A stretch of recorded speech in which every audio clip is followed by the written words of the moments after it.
नमस्कार दोस्तों, कैनवी कोचिंग में आपका स्वागत है। यदि आप हमारी वीडियो पहली बार देख रहे हैं तो हमारे चैनल को सब्सक्राइब अवश्य कर लें, क्योंकि जो हम आपके लिए मोस्ट इम्पोर्टेंट क्वेश्चन लेकर आ रहे हैं वो आप तक पहुंच सकें। ठीक है, तो यहाँ पर पहला क्वेश्चन करते हैं। त्रिभुज चैप्टर यानी जो छठा चैप्टर है उसका चित्र में आपके पास डीई और बीसी, ये चित्र है। डीई और बीसी क्या आपके आपस में समांतर है। हमको एडी की लंबाई ज्ञात करनी है और हमारे पास एई, बीडी और सी की लंबाई दे रखी। ध्यान रखिए, इस तरीके के सवाल या तो एक नंबर में 100% आपको मिलेगा ही मिलेगा पेपर में। ठीक, तो यहाँ पर पहले ये बुझाई उतार लेते हैं। एई का मान 2.7 है सेंटीमीटर और बीडी का मान 10.8 सेंटीमीटर है और आपके पास सीई की का जो मान है 8.1 सेंटीमीटर है। तो ध्यान रखेंगे, यदि कोई समरूप त्रिभुज है उसके अंदर दो भुजाएं आपकी समांतर दे रखी हैं। ठीक है, समांतर दे रखी हैं तो उनकी भुजाओं का अनुपात क्या होता है, सदैव बराबर होता है। तो यानी कि एडी बटा डीबी बराबर के एई बटा ईसी। तो एडी का मान हमें ज्ञात करना है, इसको तो हम ऐसे छोड़ देंगे। एडी डीबी या बीडी उसकी वैल्यू कितनी है, 10.8 हो रही है। ठीक है, एई का मान कितना हमारे पास 2.7 और सीई या ईसी का मान कितना है 8.1। इसके पॉइंट से इसका पॉइंट हम हटा देते हैं। तो यहाँ पर एडी बटा 10.8 27/81, 27 का 27 27 दिया 81। ठीक है, तो हमारे पास जो एडी है ये एडी में क्या है, बटे में 10.8 है। ये भाग में, भाग वाला बराबर की दूसरी जाके क्या हो जाता है, गुणा का हो जाता है। तो 10.8 यहाँ पर बटे में क्या बचा है 3, काटेंगे 3 3 9 पॉइंट लगाएंगे, एक बचेगा 3 4 18। तो जो हमारे पास एडी की वैल्यू प्राप्त हुई हमें कितनी हुई, 3.6 सेकंड। ध्यान रखेंगे, एक नंबर में सबसे ज़्यादा पूछने वाला सवाल आपका यही है। करते हैं अगला सवाल। यहाँ पर क्या है, एक आपके पास समलंब है और जिसमें जो आपका ए बी है डी सी के समांतर है और इसके विकर्ण परस्पर ओ पर प्रक्षेद करते हैं। तो हमें ये सिद्ध करके लिखाना ए ओ बटा बी ओ बराबर सी ओ बटा डी ओ। तो सबसे पहले एक हम समलंब चतुर्भुज बना लेते हैं।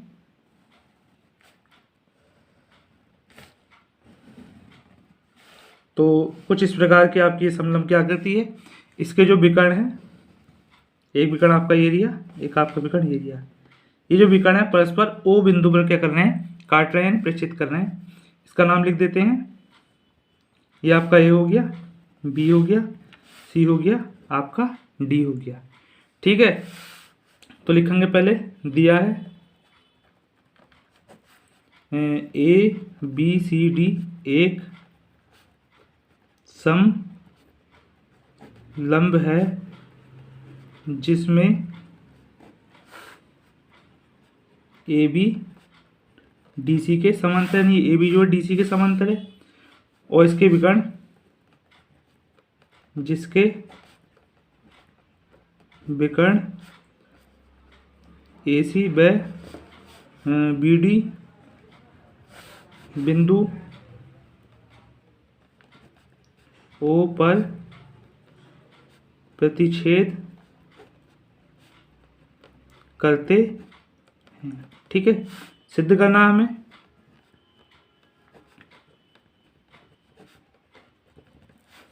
क्या करना है, ए ओ बटा बी ओ बराबर सी ओ बटा डी ओ। ठीक है, तो हमें एक रचना करनी पड़ेगी इसमें। रचना क्या है, ये आप यहाँ पर एक बिंदु ई ले लें, यानी कि ओ ई समांतर किसके है, ए बी के। ए बी के समांतर हमने ओ ई ले लिया है। अब हम उत्पत्ति करते हैं। तो सबसे पहले हम ये जो त्रिभुज है आपका त्रिभुज ए डी और ए डी सी में क्या करेंगे हम, जो आपके पास ओ ई है, ओ ई समांतर किसके हो जाएगा आपके पास, सी डी के। ओ ई समांतर सी डी के हो जाएगा, ओ ई समांतर आपका ए बी के भी रहेगा। तो जब ये आपके समांतर हो जाएंगे तो जैसे कि ऊपर सवाल हमने बताया, तो भुजाओं का अनुपात क्या होगा, बराबर होगा। यानी क्या कर सकते हैं, ए ई बटा ई डी बराबर के आपका हो जाएगा ए ओ बटा, यानी यहाँ पर देखिए ये आपका ए ओ, ठीक है, बटा ओ सी कर लो या सी ओ कर लो। इसी प्रकार दूसरा त्रिभुज ले लेते हैं, ये वाला क्या करेंगे, त्रिभुज ए बी डी में यहाँ पर भी क्या है, ये भुजा जो है आप इस वाली के समांतर हो जाएगा, कैसे कर सकते हैं आप, लिख सकते हैं ओ ई। अब समांतर किसके है, ए बी के समांतर है, इसको समीकरण 1 मान लेना। तो इसमें भी क्या होगा, आपके भुजाओं का अनुपात बराबर होगा। तो हम लिखेंगे पहले ए ई बटे ई डी जो बराबर होगा, आप किसके बराबर होगा, ओ बी बटा ओ डी के। इसको आप क्या कर लो, समीकरण दो। ध्यान रखेंगे समीकरण 1 में जो ए ई बटे ई डी है उसका मान भी यही है और इधर इसका मान ये है, यानी कि ए ई बटे ई डी बराबर इसके है और ए ई बटे ई डी इसके बराबर। तो ये दोनों भी क्या होंगे, आपके आपस में बराबर हो जाएंगी। ठीक है, तो यहाँ पर लिखेंगे ऐसी कंडीशन में समीकरण 1 व 2 से। ठीक है, तो ये दोनों इसके मान क्या है, इसके मान है, तो ये आपस में बराबर हो रहे हैं। तो क्या हो जाएगा आपके पास हो जाएगा ओ ए बटा सी ओ और ओ बी बटा ओ डी। ठीक है, तो जैसा कि प्रूफ में दिखाई दे दिया बी ओ यहाँ पर है, तो पहले इसकी इधर गुणा कर देता हूँ। तो इसको क्या कर सकते हैं, ए ओ गुणा ओ डी के डी ओ कर लो। इसी प्रकार से सी ओ गुणा इसे बी ओ कर लो, ये गुणा वाला दूसरा जाके आपका क्या हो जाएगा, भाग का हो जाएगा। तो ये ए ओ बटा बी हो जाएगा, सी ओ आपका ऐसे कैसे रहेगा, ये गुणा में इधर क्या हो जाएगा, आपका भाग का हो जाएगा। इस प्रकार से प्रूविंग आ जाती है, काफ़ी अच्छा इंपॉर्टेंट सवाल है। ठीक है, तो करते हैं अगला सवाल। यहाँ पर एक आकृति दे रखी है आपके पास और यहाँ पर क्या है, आकृति में जो एल एम है आपका सी बी के समांतर है और एल एन जो है आपके पास सी डी के समांतर है। ठीक है, तो जैसे कि हमने ऊपर जो सवालों में कराया है उसी प्रकार से ये सवाल हो रहा है। तो पहले दिया है, लिखेंगे क्या दे रखा आपके पास, एल एम समांतर सी बी के दे रखा है और एल एन समांतर किसके, सी डी के। ठीक, और सिद्ध क्या करना है, हमें सिद्ध करना है ए एम बटा ए बी बराबर के ए एन बटा ए डी। ठीक है, करेंगे उत्पत्ति यानी ये दोनों त्रिभुज क्या आपके समरूप त्रिभुज हैं। जब ये दोनों त्रिभुज आपके समरूप हैं तो और समरूप के साथ साथ क्या है, एक दूसरे क्या समांतर, यानी क्या करेंगे आप एल एम समांतर किस करेंगे, सी बी, वो भी किस त्रिभुज में, त्रिभुज A B C B, A B C में ये समांतर है। आप इसको पहले भी लिख सकते हैं, जब ये समांतर है तो इनकी भुजाओं का अनुपात क्या होगा, बराबर होगा। ठीक, तो क्या करेंगे ए एम बटा एम बी बराबर के ए एल बटा एल सी, इसको समीकरण 1 कर लेते हैं। इसी प्रकार त्रिभुज ए सी डी में जो ए सी डी है इसके अंदर क्या है आपका, जो एल एन समांतर किसके, सी डी के, यानी कि एल एन समांतर है सी डी के। तो यहाँ पर भी क्या होगी, दोनों भुजाओं का अनुपात बराबर होगा, ए एन बटा ए डी, ए एन बटा ए डी बराबर क्या होगा, ए एल बटा एल सी। ये क्या हो जाएगी आपकी समीकरण 2 हो जाएगी, यानी ए एम बटा एम बी का मान ए एल बटा सी है एल सी और ए एन बटा ए डी का मान भी ए एल बटा एल सी है, यानी इसका मान ये है, इसका मान ये, दोनों एक जैसे हैं तो ये दोनों भी क्या होंगे आपके आपस में बराबर हो जाएंगे, यानी ये इसका भैया है ये इसका भैया है तो ये दोनों भैया भैया हो जाएंगे, ऐसा समझिए आप। ठीक, तो यहाँ पर एक लाइन लिखेंगे समीकरण 1 व 2 से, तो ए एम बटा एम बी या बी एम लिख सकते हैं इसकी जगह, बराबर के ए एन बटा ए डी। ठीक है, अब क्या करते हैं, इसको पलट लेंगे क्योंकि जो हमारी प्रूविंग अभी नहीं आ पा रही है, क्योंकि प्रूविंग क्या है, यहाँ पर पूरा ए बी है। ठीक, तो क्या करेंगे, लिखेंगे पलटने पर, इसको पलटेंगे यानी जो आपका नीचे है टर्म वो ऊपर पहुँच जाएगी, ऊपर वाली टर्म आपकी नीचे आ जाएगी। अब लिखेंगे आप दोनों पक्षों में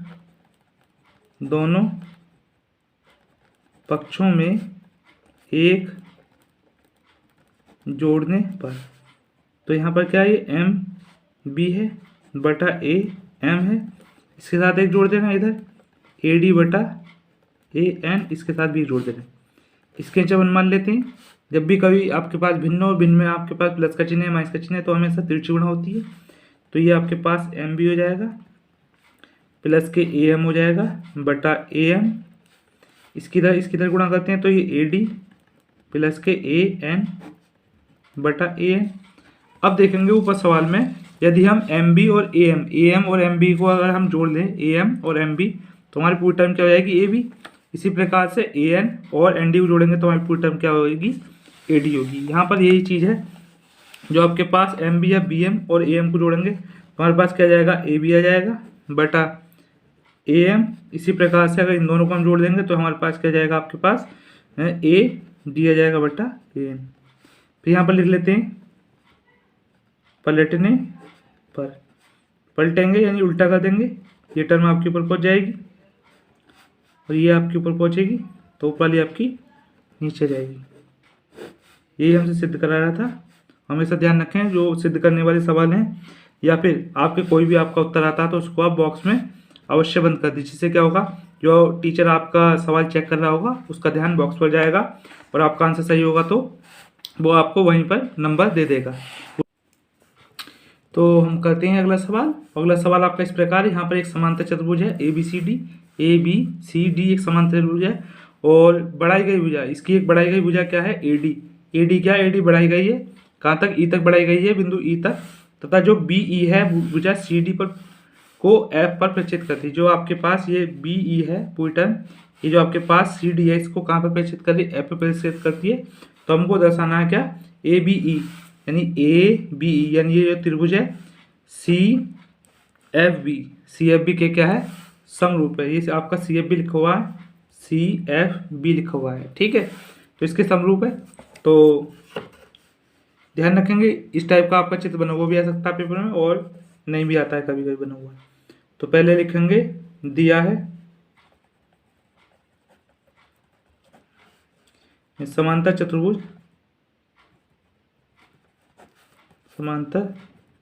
चतुर्भुज ABCD की बढ़ाई गई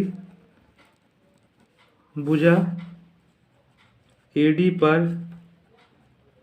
स्थित E एक बिंदु है तथा BE भुजा CD को F पर प्रतिच्छेद करती है। तो हमें सिद्ध करना है, दर्शाइए, सिद्ध करना है, सत्यापित कीजिए। तो ये तीन चीज़ें हैं, एक ही बात होती है। तो सिद्ध करना है त्रिभुज ABE समरूप त्रिभुज CFB, ठीक है। तो पहले इन दोनों त्रिभुज को ले लेंगे, लिखेंगे उत्पत्ति में त्रिभुज ABE और त्रिभुज CFB। तो ध्यान रखेंगे समरूप में क्या है, तीन की अगर दो कंडीशन भी आपकी फॉलो होती हैं तो आपका जो त्रिभुज है वो समरूप हो जाते हैं। तो यहाँ पर एक त्रिभुज ये है, एक ये, तो ये आपका समांतर त्रिभुज है, तो समांतर की समभुजाएं बराबर होती हैं। तो यहाँ पर कह सकते हैं एंगल A और एंगल C क्या है आपके बराबर हैं।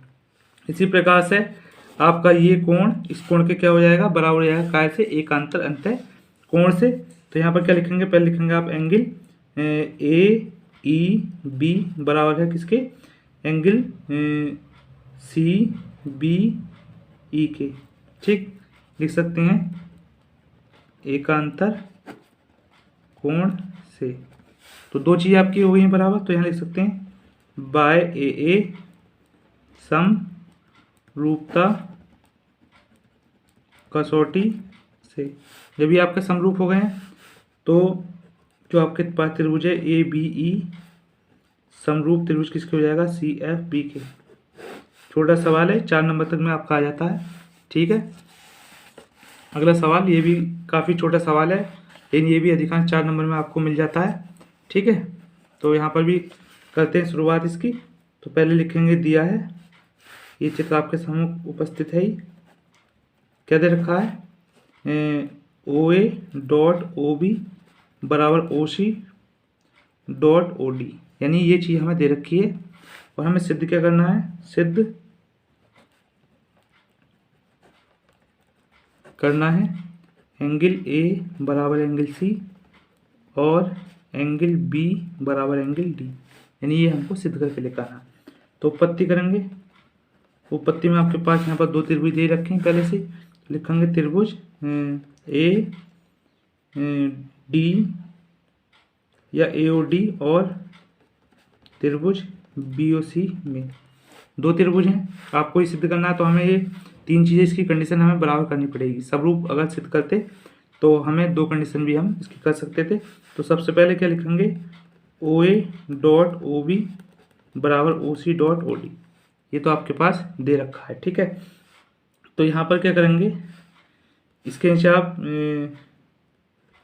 ये आपने ओ ए लिख लिया और ओ ए के नीचे क्या जाएगा आपका ओ सी कर लो, यानी ये भुजा इस वाली भुजा के बराबर, और आपका जो ओ डी है बटा ओ बी कर लो, यानी कि ये भुजा इस वाली भुजा के बराबर जाएगी, सामने है, और ये इसकी बराबर जाएगी, यानी कि ये बड़ी भुजा के बराबर, छोटी छोटी के बराबर।